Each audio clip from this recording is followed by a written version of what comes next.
Opening slide, graphic, text, title, how to best support me to make decisions with Emily Raymond. Logos, belonging matters, talks that matter. Good morning, my name is Emily Raymond, and today I'm going to talk about how people can best support me to make decisions. It's important for people who have a disability to make decisions about their own life and to get support from the people they trust. Examples, mum, dad, siblings, or support workers. We all need to get advice from others sometimes. Often, if you have a disability like me, the people around us in our life make decisions for us. This is not good, as we don't learn to make good decisions or solve our own problems. Before I talk about decision making, I would like to tell you a bit about myself. I work for Belonging Matters as an office assistant. I work once a week on a Thursday for 4 hours. And I also have my own business, which I started in the first COVID lockdown. I make and sell greeting cards and other products. I'm an organiser and member of the Belonging Matters Advisory Committee, where we hold meetings on Zoom 3 or 4 times a year, talking about different subjects. The things I enjoy doing are going to the gym, spending time with my 2 nieces, and going out with friends. I also love animals. One day, when I find a suitable housemate, I am hoping to be getting a little puppy. I also enjoy going to the movies and craft.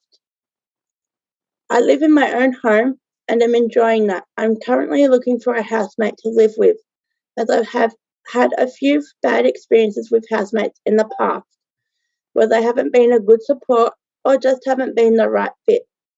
Sometimes they have made decisions for me. In the future, I would like to continue to live in my own home, make some more friends, find a paid job in something I enjoy doing, and become a pet owner.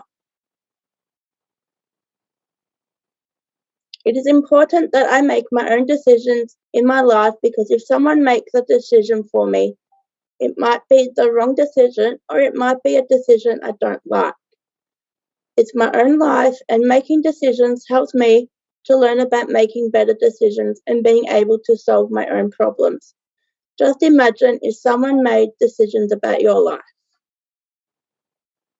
The best people to help me make decisions are my family and my support workers, as they are the people who know me the best.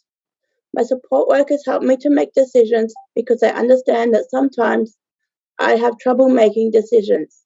They know what my goals are and help me to make decisions that help me towards my goals. My family helps me to make decisions around going to stay at their house for their weekend or spending time looking after my 2-year-old niece, as my brother lives in Frankston and I don't get to see her very often. They also help me to make decisions about my finances, support workers, health, and managing my own home. I also have a circle of support. These are also people I trust to help me make decisions. When I moved out of mum and dad's place, the circle helped me to think about and make decisions about where I would like to live, who with, and what I could afford. A decision that I have had to make is hiring a new support person to help with cooking. The decision I needed to make was if I liked the person or got along with them and if they had the right skills. I needed someone to help me make the decision, as sometimes with new people I find it hard as I get a bit nervous. The people who helped me to make the decision was my support worker and my mum. My supporters helped me to make the decision by thinking about what I needed support with. They shared some options. One was a healthy meal delivery service, and the other was employing a support person to help me learn how to cook healthy meals. I chose to employ a support person. They helped me to advertise and decide what to put in the ad. My support worker helped me go through the resume. We found out the person who applied was a nutritionist, and then that helped me decide that she would be as good as she would help me to make healthy choices and learn how to cook. We developed questions and I chose which ones to ask. They explained what would happen at the interview. I was involved in the interview process and asked questions. We talked about the interview when the person left. My mum and support worker gave me time to think about the responses and share what I thought. I thought they were all good responses and I thought she had good cooking skills and was really nice. To help me to get to know the new person, one of my support workers came over when she started.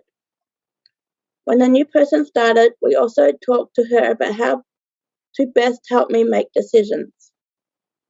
The supports that I have found work best for me are one-on-one support, give me one decision at a time, walk me through the decision, give me time, information, and support to prepare, for example, when I did the interview, give me clear options and choices. One option is not a choice. Explain the good things and bad things that might happen. Check that I understand the options. Give me time to think about the decision.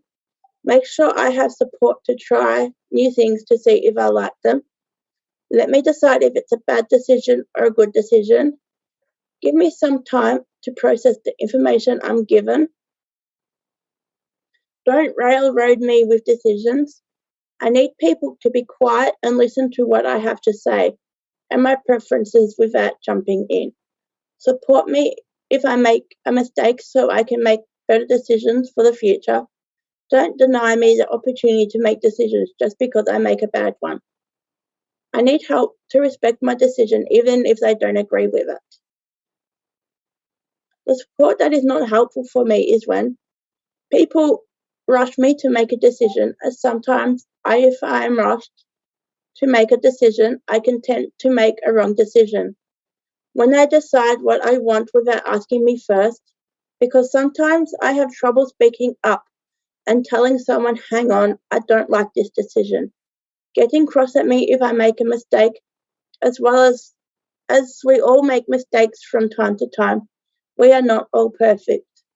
When they give me one thing to do, and then while I am doing that, they give me something else to do. Because of my disabilities, I find it hard to focus on trying to do two things at once. Telling me too many things at once because I'm likely to forget what was said. I'm now going to share an example of a bad decision making support.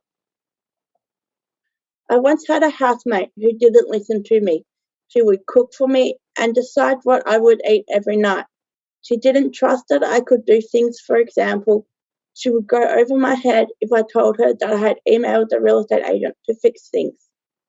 She would not let me go to her and let me know how I was feeling, if I did, she would storm out of the house.